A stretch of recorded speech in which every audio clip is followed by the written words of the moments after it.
Relationships. They're incredibly important. I would go so far as that they make or break a person's life, this gift that God has given us. Well, God's got plenty to say about relationships, and he would say that there's really two things that you need to deal with in life. One is relationship with him, and the other one, relationship with other people. God has made us to connect with each other. And as we all know, that can be a struggle at times. I'm here with Steve, and Steve was talking about the importance of getting to know people in your life that God is putting close to you. We use the term neighbor. I never really liked that term. I think I've changed it in this church to mean the people God puts in your life. And he's talking about, well, your neighbor, and those are people that God has put in your life. And what are the things that you've said, Steve, that you found important in your neighborhood? Well, I think one of the important things is just to recognize people, where they are. Get to know them, where they are in terms of the context of their life, what's their background, what's, their relationship like in the household, what's their occupation, their likes, their dislikes, those kind of things. All of that kind of gives you fuel for conversation with them in the future. Right. I'm hearing from you right now, there's that beginning connection with people. Now, what God does is he gives us the glue to connect with each other, which is love. And so, we have the concepts here of love is patient, love is kind. We're looking at 1 Corinthians 13. It does not envy, it does not boast, it is not proud, it is not rude, it is not self-seeking, it is not easily angered. It keeps no record of wrongs. Boy, that's a good one. That as we get to know people, I think that as we can get to know people, they can have things that irritate us. Oh, absolutely. We're not going to like everything the people in our life and the people that we love in our lives do. I mean, as much as you are committed to your spouse, your children, even grandchildren, there's times, because this is an imperfect world, we're not going to like it, and that's okay. But the question is how do we react? How do I react when somebody does something that I don't really like? Do I sit in judgment? Do I keep track of the wrongs that they do? Or do I try to respond in love, as Paul is talking about here in 1 Corinthians 13? Right, and so really what we're saying here from 1 Corinthians is that Christianity is all about gift. It's not about as much as what we do as what God does. And what God wants to do is to give us love that gives us the ability to have great relationships, which means putting up with people. But, I think it has its limits. I don't know, in your life, Steve, if you've had situations where you just said, you know what, our relationship's over, I need to go my own way. Yeah, that has happened a number of times with some work colleagues and even old-time friends, where we just get to a point of impasse. We just, kind of loggerheads and not being able to understand each other. And it's because one of us is stubborn, or probably because both of us are stubborn. And we don't want to just kind of give a little room for the ability to understand somebody and to accept a different point of view than my point of view. So, Steve, I'm hearing, one of my biases of what I hear is that, you're talking about understanding. You're talking about where people are coming from. And I'm sensing that has helped you in your life to stay connected with other people. I think so. It's really important to understand, someone's context. There's a wonderful story that Steve Covey tells. He's the author of 7 Habits of Highly Effective People. And he's talking about a day when he's riding on a subway, Sunday morning, and expecting a nice quiet ride. They stop at the subway, and this father gets on there with 5, 6 kids. They're just going crazy all over the place, just kind of loud and obnoxious and not paying attention, not listening to him. And the father is just sitting there, just kind of sullen and just kind of looking down, looking around like he doesn't know what's going on. And finally, Steve says, I've had enough. And he goes over and says, can you do something about these kids? They're all going crazy and they're disturbing everybody here on the train. And he kind of looks up, he goes, wow, I didn't know that. we're just coming back from the hospital and their mother just died. And all of a sudden, his paradigm of that situation just shifted. And all of a sudden he turned sympathetic, empathetic, going, oh my, what can I do? How can I help? What can I do? Instead of sitting in judgment and being irritated by the behavior of these kids, he understood, because he understood the context. And so I think that's, Pastor Tom, what we need to do is understand the context of people's lives that they're living. So, understanding is a great tool. What understanding does, where do you get that from, is you can get outside of yourself and look at life from another perspective. And when we talk about the gospel, we're not talking about Matthew, Mark, Luke, and John. We're talking about what Jesus Christ has done for us, who loved us, who forgives us, who says, I am with you. You are taken care of. Your needs are met in Jesus. And if we say, well, what now? What it does is it takes care of those issues so we can get outside of ourselves to begin to understand others. And this is where we get enriched, I think, in our life with relationships, that we have needs. Let's go to the train. I have a need for quiet right now. I don't want these kids jumping and yelling all over the darn place. They're getting on my nerves. Knock it off. But if I have basically a sense of peace, I can reach out beyond myself to look at it from another perspective. And I think that's the value of getting to know what's going on in people's lives around you. When you see them, we say, how's it going? Good. And that's kind of the end of it. Okay. We don't really probe and say, what have you been doing? But I think if we understand a little bit about the background, say, hey, how was that trip down to see your grandkids? Well, who doesn't like talking about their grandkids? Not if they're out of control and they're on your nerves. but all of a sudden, if you ask them that question, how was that trip down to see your grandkids? You're going to have more dialogue. You're going to have a connection of the heart rather than just go, how's it going, Tom? Right. Good. I haven't opened the door for you to reveal yourself. And that's what we kind of need to do more of, is just kind of not probe into the deep, dark secrets of their life, but just everyday kind of living. Yeah, and what I'm hearing is getting it deeper. I mean, we have our things. Like, I saw some guys that I haven't seen in a few years the other day, and what do we start talking about? The weather. Do you like the hot? You like the cold? What's the deal? Yeah, I mean, we have those surface issues, but the issue is, how do you get deeper? And that when you get deeper, you get into who we are as emotional people, and that's where I think love can work at its best. Mm-hmm.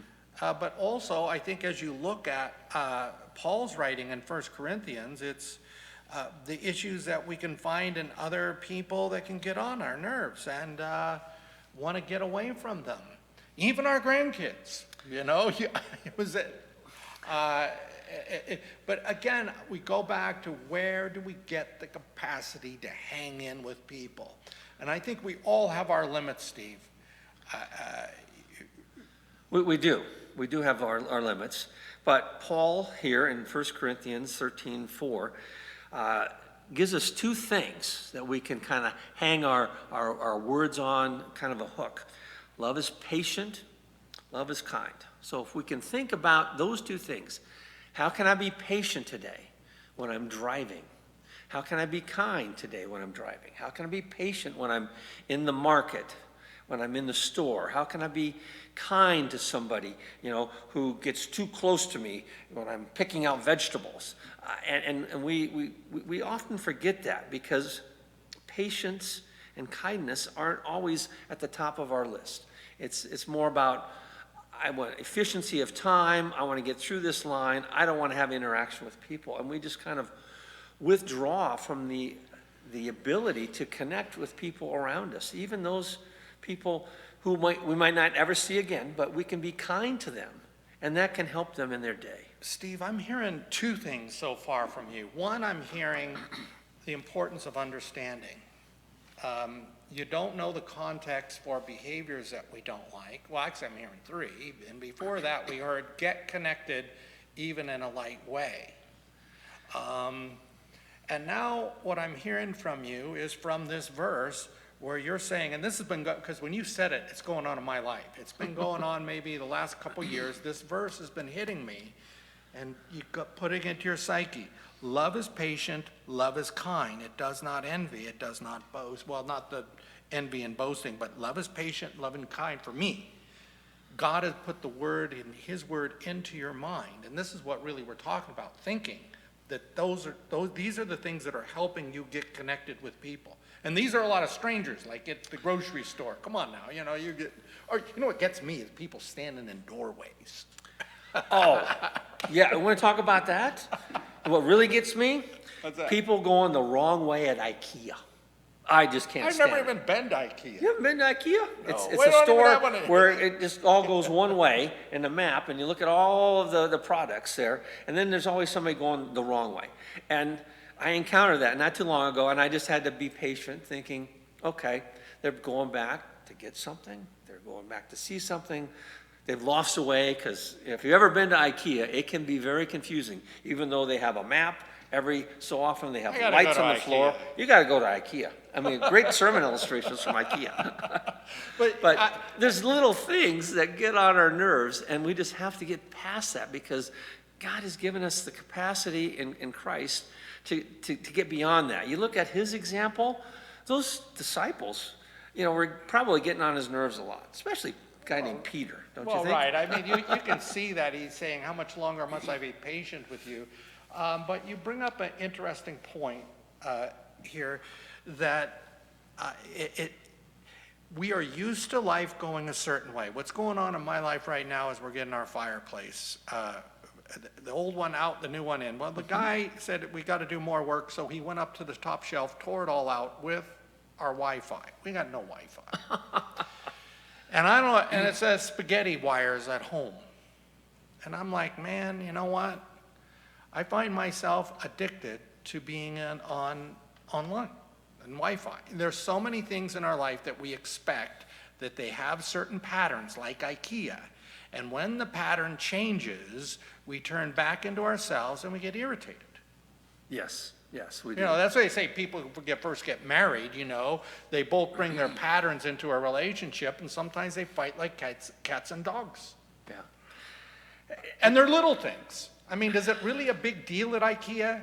Is it a big deal that I couldn't watch some YouTube last night? Well, I did on my phone with data, but hooking it back up, I just don't deal with a lot of electronics and connections and all that. But I think, I appreciate you sharing that because we all have those little points that trigger us. And I think if you find out, I find out, you find out, what are the points that just kind of set me off? For me, it may be something that just irritates me right away. And my wife's going, just get past that. Don't worry about that. And it's going to be different. And so the important thing is to find out what happens in your life that just kind of pulls that trigger for you and allows you to be impatient and to be unkind to well, it people. says here, easily angered. Oh, yeah. The little things that tick us off. This other thing was going on in my life with, I get these books to listen to in my car, and this guy's got this accent, and he takes the word, the O, not, and then he gets into God. And I'm like, well, I sit there and I wait for that. And it's just like, but it's not about him. It's about me. And what God wants to do is work on all of us to say, well, I'm not going to have a relationship with this author from Canada, wherever, but is to work with people, to be able to listen to them, to be patient, be kind with them. And, I'll go back to where we started that, well, we didn't start exactly here, but what God is all about is giving to us what we need. And he has given us the ultimate gift in Jesus, Right. To be the Savior. And I will say that's a mystery. Wherever you're from, if you're bucking at the cross of Christ and what Jesus did for us, keep looking there because God can open those things up with the Holy Spirit. I just interrupted you, Steve. Keep talking. Well, what he is saying, is that I will provide for you, and I will help you get past those little things. I mean, that's the thing about the Holy Spirit in our life, is that we can improve, we can get better, we can, improve, the way we live, the way we interact with people. That's the gift of life that God has given us. We're never going to be perfect. We know that. We're never going to get to that point where, we can stand there and say, all right, I don't need anybody else's correction in my life. But, and rarely do we want someone else's correction. What helps us grow is when we kind of reflect and have self-correction, and we have the ability to say, I'm going to stop that habit, or I'm going to not do that anymore. Without somebody saying, you, stop it, cut it out. Because a lot of times that doesn't help us. I mean, let's be honest. When someone kind of puts the law down on you, does that help you? Well, right. I mean, just looking at 1 Corinthians as law. Okay, now, you need to be patient and kind with people. And by the way, you who are keeping those, I call it keeping a black book on other people, just waiting for them to mess up, and I'm keeping a record, and there they go again. Stop it, stop it, stop it. Well, next week we're going to talk about your identity in Christ, which is part of you understand this is who I am and this is who I'm not. But yeah, law is just more rules. Now, some people can get into rules, they love wisdom, and that can help them improve. But really what God wants to do for all of us is to give us the freedom, the peace, the love that comes from above that allows us to be able to transfer that into our relationships. To an extent, as much as we can, as messed up people. Because we all, I think, have our limits, and that's why Christ said, I died for you, but let's take a step here. I mean, just the first thing you started with was take a step to get to know somebody in your neighborhood who you don't know. And that may be your actual neighbor, somebody right across the street, next door. If you're in an apartment building, somebody who shares a wall with you, shares the stairwell with you. Somebody who shares garage space with you in a multiplex, people that you have regular contact with. Maybe you have a regular place that you go, to get coffee in the morning. Do you know the name of the barista? You know the name of the chef? You know these people who are around you? And you ask them more than just, how's your day going? Try to figure out their name. A lot of times it's on a name tag. Right. And I try to do that, and I'm in, the market or someplace like that, and I'll say, right. Hey, Scott, how's your day going? And he'll kind of be surprised that it says Scott on your name. And just calling somebody by name. Well, right. When I'm hearing you talk about this, Steve, I'm thinking risk. Risk to take one, and I'm seeing 1 foot in front of another. But I just want to circle back right now and say to all of us, relationships is the key to life. What is going to make you or break you is your ability to stay connected with others. And I know that we can't be connected with everybody, but even these people you're talking at IKEA or whatever, you never see again. You give them patience and kindness. You reach out to someone and speak their name at the grocery store. And really, one of the great gifts today, a lot of people would squawk about it, is social media. That's a place where you can show people that they matter to you, that you're happy for them when they have something joyous happen in their life. It does not envy or does not boast. They say there's a problem with social media. It causes us to envy because we're all putting our best foot forward. But it's also a place if someone's hurting to say you care. Let's face it. Most of us are on social media every day, several times a day. And that's a great place to affirm somebody. Not just press the like button, but to say a word or two that encourages them, that supports them, because people will read that. People will read what are on their pages, and they will respond to that. And are we going to lift them up, or are we going to create joy in their life, or are we going to kind of bring them down? It is so easy just to, squash them like a bug, and say, oh, that's stupid, or that's dumb, or why'd you do that? Instead of like, Well, that sounds like an interesting thing. Maybe you don't agree with it, but you don't have to, sit in judgment against them. Yeah, and Steve, I want to go back, more looping back again to what you said earlier about understanding people's context. And some of the best things I've seen on social media where it tells people don't judge. You have to understand behind that person there's a story. And people do get stuck. We don't all get the same parents that may have loved us. Well, even you, Steve, we talked about your dad losing him at 12 years old in a plane crash. But still, sounds like you had a healthy family despite that, but not everybody gets that. And we know that once you don't have a healthy relationships in your background, chances of you being very unhealthy in your relationships are pretty good. That's true. And if somebody out there is watching this that doesn't have healthy relationships, I would urge you to find a safe place to be. Join a service organization, join a congregation, a church, join a team, go someplace where you might find that encouragement in your life, because that's the key to life. A friend of mine, sainted pastor now, used to say that, the church, it's and life is like, taking the slogan from, the community of business that, business is all about location, location, location. And life is all about relationships, relationships, relationships. Wow, that's pretty good. Thank you, Pastor Jerry, for those words. I still remember them.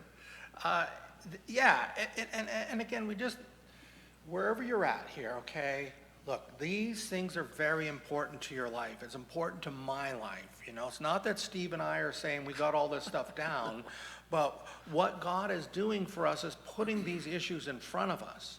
And I'm going to loop more back. God empowers us to do these things.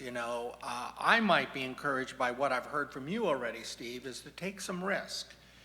Sometimes I wonder, because I'm all into learning people's names and that people say that's one of my great gifts. I'm thinking, okay, well, thank you.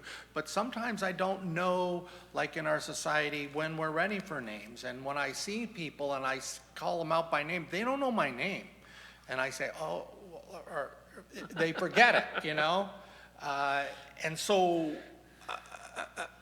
that the reciprocity that we can look for in life, I'm going to give to you, but I expect you to acknowledge me back. That's not really love. Love is just, this is who next week, identity. This is who I am. Well, one of the things that we're nearing the end of our time that somebody told me one time about 1 Corinthians 13, that sometimes it can be legalistic, it can be a heavy burden, I got to do this and do this. So wherever you see the word love, let's put the word Jesus in there. So let me read this to you, from starting at verse 4. Jesus is patient. Jesus is kind. Jesus does not envy. Jesus does not boast. Jesus is not proud. Jesus is not rude. Jesus is not self-seeking. Jesus is not easily angered. Jesus keeps no record of wrongs. Jesus does not delight in evil, but rejoices with the truth. Jesus always protects, always trusts, always hopes, always perseveres. And I would say, Jesus gives us those things in our relationship with him. He says, I'm going to be with you. I will stay with you. That same love that he gave us flowing into our life can overflow in your life to give away what's going on in your relationship with God. And that is life at its best, relationships with others. The people in this world need us. They need our love, and they need this love that overflows into their life. People are starved. Boy, I wish we could get sign-ups right now. But God is saying, this is what makes life. Hey, we just want to say to everybody, thank you for being here with us. And, of course, you can see us. We can't see you.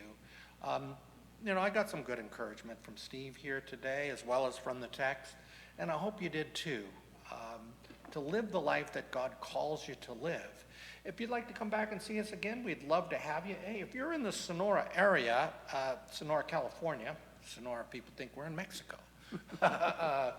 We're by the foothills, and you're in this area, we'd love you can come and visit us and The church is God's invention for relationships.